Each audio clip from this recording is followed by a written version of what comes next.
Shalom. Hari ini juga kita akan menemukan kitab Mazmur, teksnya pasal 141 sampai 142. Paragrafnya juga masing-masing pasal. Pasal 141 ayat 1 sampai 10. Daud berseru kepada Tuhan akan datang kepadanya. Dia janji akan mengawasi mulutnya dan memohon lindungi kepada Tuhan dari pelangkap orang-orang fasik.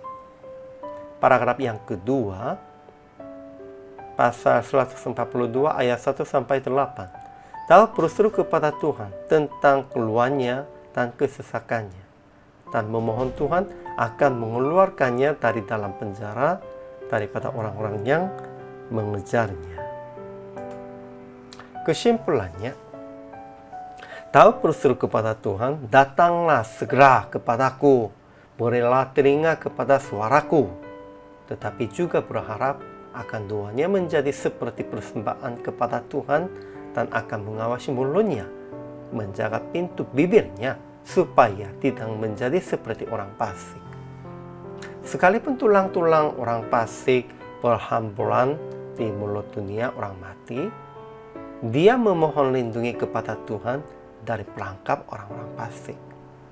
Kemudian, dia berseru kepada Tuhan tentang keluhannya dan kesesakannya. Daud sedang merasa bahwa tidak ada seorang pun yang menghiraukannya. Tempat pelarian pun telah hilang dan tidak ada seorang pun yang mencarinya. Sehingga dia memohon kepada Tuhan sebagai tempat perlindungan, mengeluarkannya dari dalam penjara daripada orang-orang yang mengejarnya.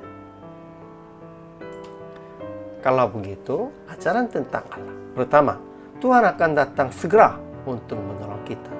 Kedua, Ia akan berjaga mulut dan bibir kita ketika Ia tidak campakkan kita.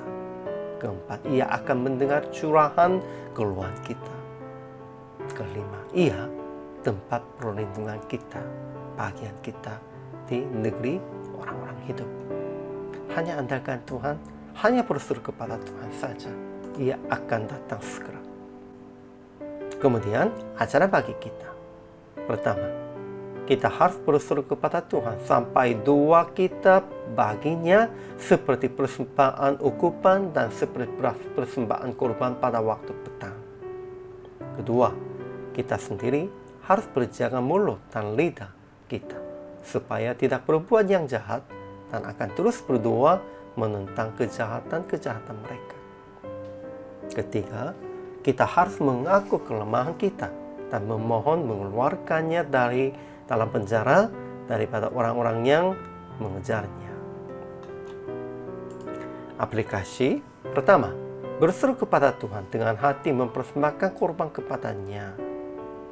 Doa kita harus menjadi persembahan korban kepada Tuhan. Kedua, berjaga mulut supaya tidak bersungut-sungut dan tidak berbuat jahat. Ya, tetap harus berjaga mulut bibir kita supaya tidak berbuat jahat lagi. Ketiga, jangan usaha berkuasa untuk sendiri. Lebih banyak mengaku kelemahan terhadap Tuhan dan orang lain. Di hadapan Tuhan, sekalipun kita usaha berkuasa, ya tidak bisa bandingkan dengan kuasa Tuhan. Lebih banyak mengaku kelemahan dan memohon kekuatan Tuhan untuk menolong kita.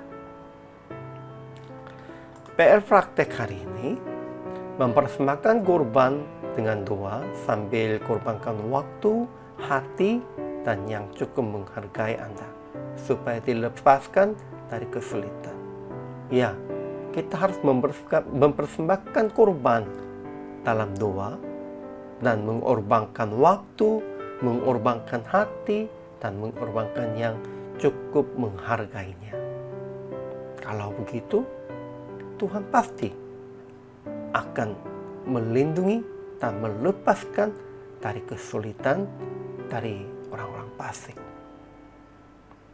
Kita harus andalkan hanya Tuhan. Hari ini juga selama melayani, Tuhan memberkati.